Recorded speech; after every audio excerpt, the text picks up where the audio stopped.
जय हिंद साथियों। आप सभी का स्वागत है हमारे रैंक स्ट्रीम चैनल में। और कैसे हो आप सभी? मुझे आशा होगी कि आप ठीक हो गए। हमने पिछली 3 क्लासों में डिस्कस किया था तारामंडल, वो तारे के बारे में और आकाशगंगा के बारे में, और अपनी कुछ इकाइयों के बारे में। उपसौर क्या होते हैं, अपसौर क्या होते हैं, इनके बारे में डिस्कस किया था। आज हम डिस्कस करेंगे कि तारामंडल क्या है और उसमें कौन कौन से तारामंडल हैं। ठीक है दोस्तों, चलो स्टार्ट करते हैं फिर हम। देखो, ये हमारी आकाशगंगा है। ठीक है,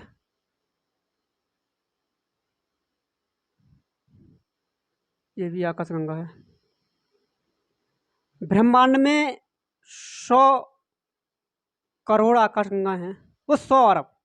और प्रत्येक आकाशगंगा में 100 अरब तारे हैं। ठीक है, ये हमारी आकाशगंगा का नाम क्या था? मंदाकिनी। मंदाकिनी, इसे क्या कहते हैं इंग्लिश में? मिल्की वे। ठीक है, सूर्य कहाँ स्थित है? सूर्य यहाँ स्थित था। और हमारी पड़ोसी आकाशगंगा का नाम क्या है? देवयानी। ठीक है, देवयानी, इसे इंग्लिश में क्या कहते हैं? एंड्रोमेडा। और फिर क्वेश्चन पूछ सकता है कि हमारी आकाशगंगा का दूसरी पड़ोसी ही आकाशगंगा कौन सी है? कौन सी है दूसरी आकाशगंगा? एन सी जी, NCG-33। ठीक है, दूसरी आकाशगंगा कौन सी हमारी पड़ोसी? NCG-33। ठीक है, ये क्या है हमारी आकाशगंगा। अब हम बात करते हैं कि आकाशगंगा में, देखो ये एक बार एग्जामिनर ने क्या एक बार क्वेश्चन पूछा था कि हमारी आकाशगंगा किससे मिलकर बनी होती है। तो स्टूडेंटों ने टिक मार दिया कि तारों के व्यवस्थित समूह को हम क्या कहते हैं? आकाशगंगा कहते हैं। लेकिन उसमें जो क्वेश्चन था वो और था। उसमें क्वेश्चन था कि हमारी जो आकाशगंगा है उसमें तारे सबसे ज़्यादा कहाँ स्थित होते हैं। तो देखो, जो सबसे ज़्यादा तारे स्थित होते हैं वो होते हैं सेंट्रल में। कहाँ स्थित होते हैं? सेंट्रल यानी केंद्रिका में स्थित होते हैं। और जो बाहरी परत होती है उनमें कम स्थित होते हैं, बाहरी साइड में। जिसे हम, जो सेंट्रल में तारे ज़्यादातर स्थित होते हैं उसे कहते हैं बल्ज। बल्ज, ठीक है, इसे हम क्या कहते हैं? बल्ज। बल्ज, ठीक है।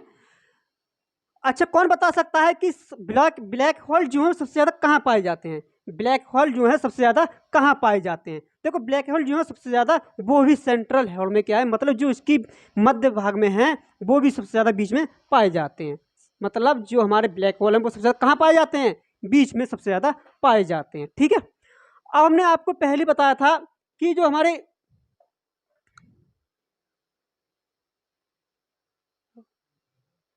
जो हमारा सूर्य है वो कहाँ स्थित है। जो सूर्य है हमारा, वो है हमारा किनारे पर स्थित। ठीक है, कहाँ स्थित है? किनारे पर स्थित है। हमने आपको बताया कि जो सूर्य किनारे पर स्थित है, ठीक है, लेकिन जो सूर्य से दूर स्थित तारे हैं उन्हें क्या कहते हैं? जो सूर्य से दूर स्थित तारे हैं उन्हें क्या कहते हैं? उन्हें क्या बताया था हमने? हमने आपको बताया था उन्हें कहते हैं तारामंडल। क्या कहते हैं? तारामंडल। और कितने तारामंडल बताए थे मैंने आपको? 89। इनकी संख्या कितनी है? 89। तारामंडल की संख्या कितनी है? 89। और जो उससे और पास में स्थित होते हैं तारे उन्हें क्या कहते हैं? उन्हें कहते हैं हम नक्षत्र। नक्षत्र। और इनकी संख्या कितनी है? 27। हमारे नक्षत्रों की संख्या है वो कितनी है? 27। ठीक है, तो चलो आज हम बात करते हैं कि तारामंडल के, तारामंडल जो 89 है इसमें से कुछ हम तारामंडल पढ़ते हैं। हमें देखो, ये नहीं है कि 89 के 89 तारामंडल पढ़ लें, हमें 89 के 89 तारामंडल याद नहीं हो पाएंगे। कुछ मेन मेन जो हमारे तारामंडल हैं उन्हें हम याद करते हैं, जो एग्जामिनर पूछता है कि हमारे जहां जहां से एग्जामिनर क्वेश्चन उठता है उन तारामंडलों की बात करते हैं। ठीक है, देखो, तारामंडल,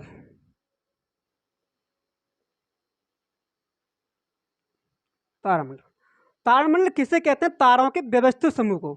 तारों के व्यवस्थित समूह को। तारों के समूह को। ठीक है, देखो सबसे पहले हम तारामंडल की बात करते हैं ध्रुव तारा की। ध्रुव तारा, ध्रुव तारा कहाँ स्थित है? देखो ये हमारी पृथ्वी स्थित है, ठीक है, ये हमारी क्या है? पृथ्वी है।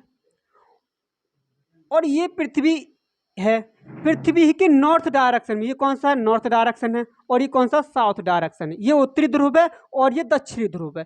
पृथ्वी के है उत्तरी ध्रुव के है ऊपर यहाँ हमारा क्या है? ध्रुव तारा स्थित है, जिसे हम बोलते हैं पोलर स्टार। पोलर स्टार, ठीक है, इसे हम क्या कहते हैं? पोलर स्टार, हिंदी में कहते हैं ध्रुव तारा। ध्रुव तारा। तो ये ध्रुव तारा कहाँ स्थित है? हमारी पृथ्वी के नॉर्थ डायरेक्शन। कहाँ स्थित है? उत्तरी ध्रुव पर स्थित है। जो हमारी ध्रुव तारा है, पृथ्वी कौन से डायरेक्शन में स्थित है? उत्तरी ध्रुव के जस्ट ऊपर स्थित है। लेकिन ये ध्रुव तारा हमें बताता क्या? ध्रुव तारा बताता है दिशा के बारे में। किसको बताता है? दिशा के बारे में। इसकी सहायता से जैसे हमारी सेनाएं होती हैं वो चलती हैं, और जो हमारे समुद्र में नाव चालक होते हैं, जहाज होते हैं, वो इसी की सहायता लेते हैं कि हम कौन सी डायरेक्शन में हैं, ठीक है। अब बात करते हैं हम, दूसरा हमारा तारामंडल है सप्तऋषि। सप्तऋषि, सप्तऋषि। देखो ये दो प्रकार का होता है। एक होता है बृहद, बृहद तारामंडल, और एक होता है लघु, ठीक है, लघु तारामंडल। इसे हम बोलते हैं उर्सा मेजर, और इसे बोलते हैं उर्सा माइनर। इसे क्या बोलते हैं? उर्सा माइनर, ठीक है। देखो समझो, बृहद और लघु कैसे समझें कि बृहद कौन से होते हैं और लघु कौन से होते हैं? देखो सप्तऋषि में कितने तारे होते हैं? सप्तऋषि में 7 तारों की संख्या होती है। सप्तऋषि में कितने तारों की संख्या होती है? 7 तारों की संख्या होती है। देखो ये है तारे, ये और ये, ठीक है।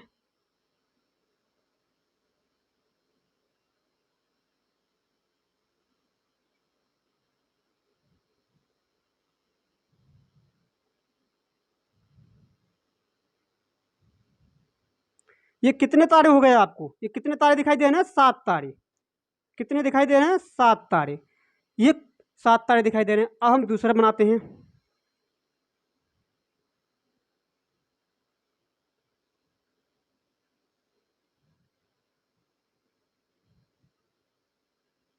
देखो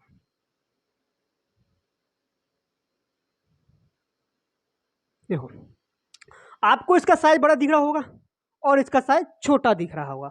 तो इसे कहते हैं हम उर्सा मेजर, और इसे कहते हैं उर्सा माइनर। इसे कहते हैं उर्सा मेजर, इसे कहते हैं उर्सा माइनर। इसे कहते हैं बृहद तारामंडल, इसे कहते हैं लघु तारामंडल, ठीक है।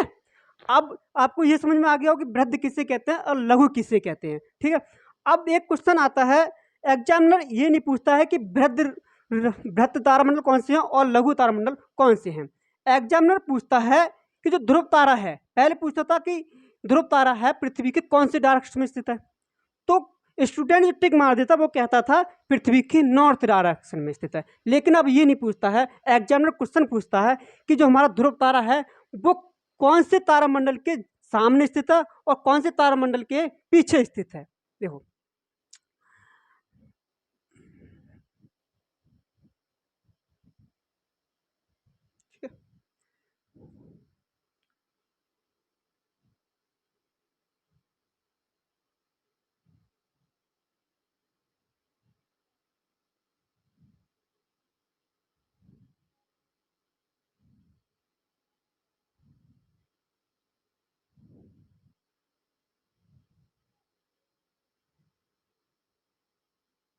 ये यहाँ है हमारा तारामंडल, कौन सा? यहाँ हमारा कौन सा तारामंडल है? ध्रुव तारा। कौन सा तारा है हमारे यहाँ? ध्रुव तारा, ठीक है। ये कौन सा हो गया? ये हो गया हमारा उर्सा माइनर।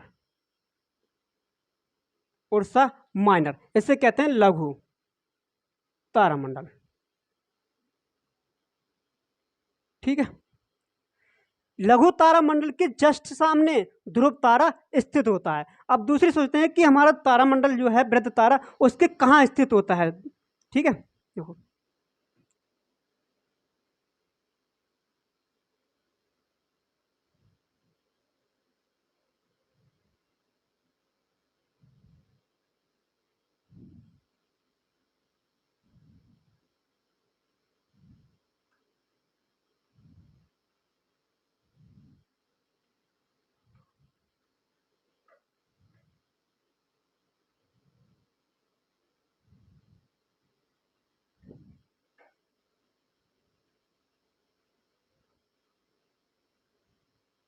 ये कितने तारे हो गए? 7।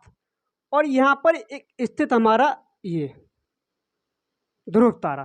ध्रुव तारा कहाँ स्थित है? ध्रुव तारा स्थित है हमारे यहाँ पर। कहाँ स्थित है? ध्रुव तारा स्थित है जहाँ पर। ठीक है, देखो ये तो इसके जस्ट सामने हो गया, इसके सामने हो गया, और ये इसके पीछे हो गया, पीछे बैकवर्ड डायरेक्शन में। इसे कहते हैं उर्सा मेजर।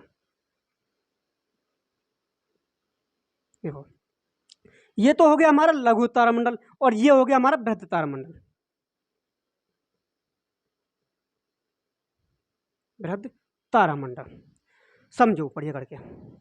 लघु तारामंडल के जस्ट सामने कहाँ स्थित होता है? ध्रुवमंडल।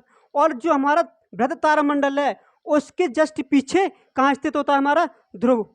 इसको कैसे याद करेंगे? छोटी हाथी होती है तो उसके हम आगे चल सकते हैं, लेकिन बड़ा हाथी होता है, क्या हम उसके आगे चल सकते हैं? नहीं चल सकते, उसके हम पीछे चलेंगे। उसी हिसाब से हम याद करेंगे कि जो हमारा बृहद तारामंडल होता है उसके तो हम पीछे स्थित होता है ध्रुव तारा, और जो हमारा लघु तारामंडल होता है उसके आगे स्थित होता है तारामंडल। ठीक है, याद करने का यही अच्छा सुझाव है। ठीक है, अब बात करते हैं हम, ये तो हमारा हो गया बृहद तारामंडल और लघु तारामंडल।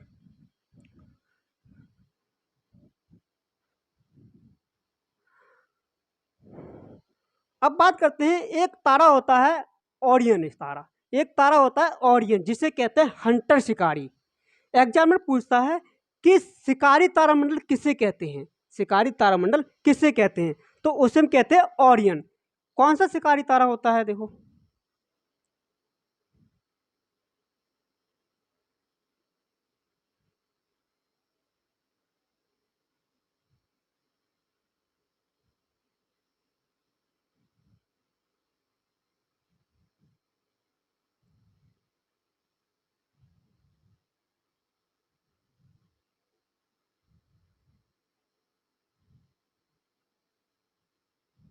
ठीक है, ये है।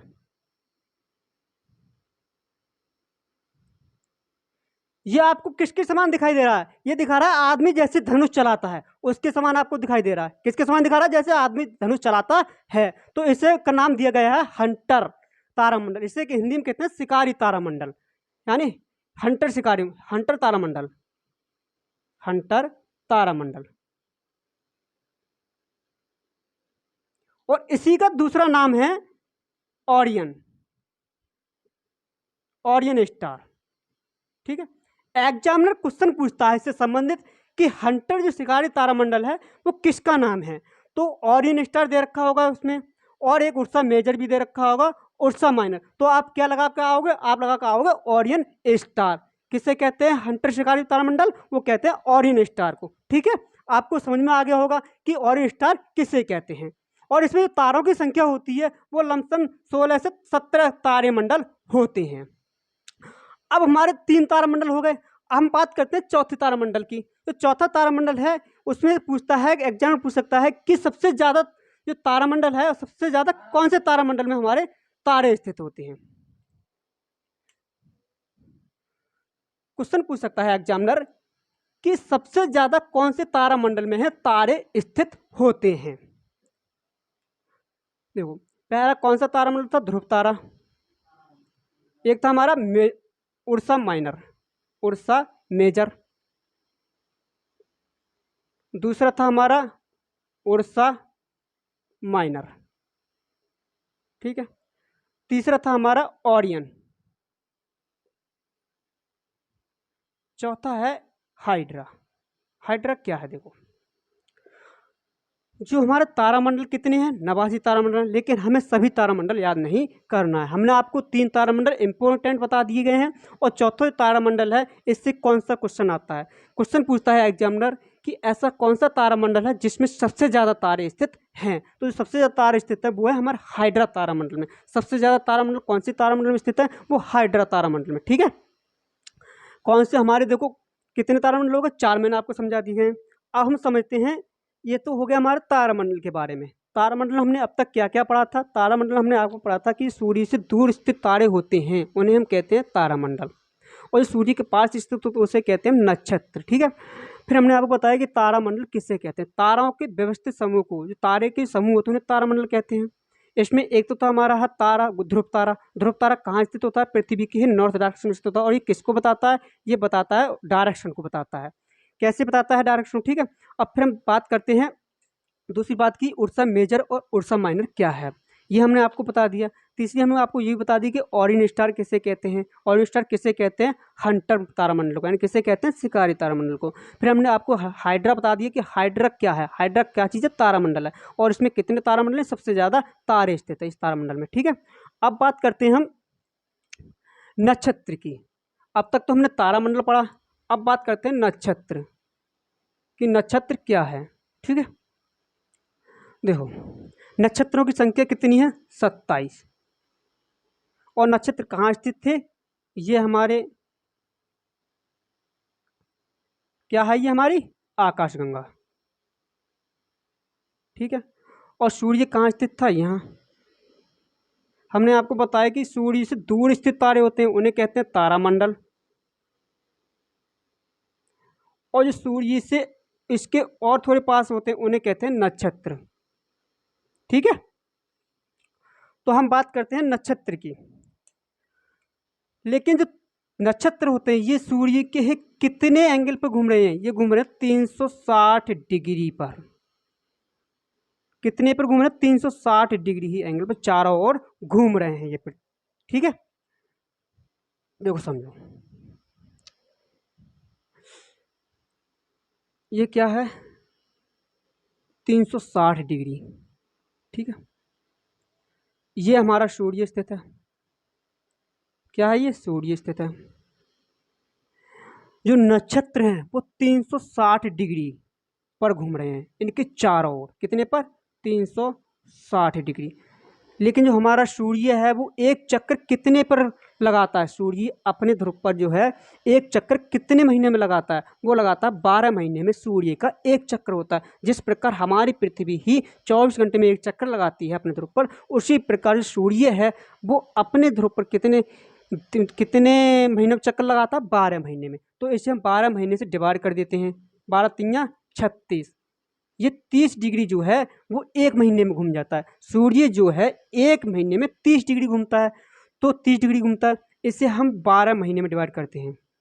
ठीक है,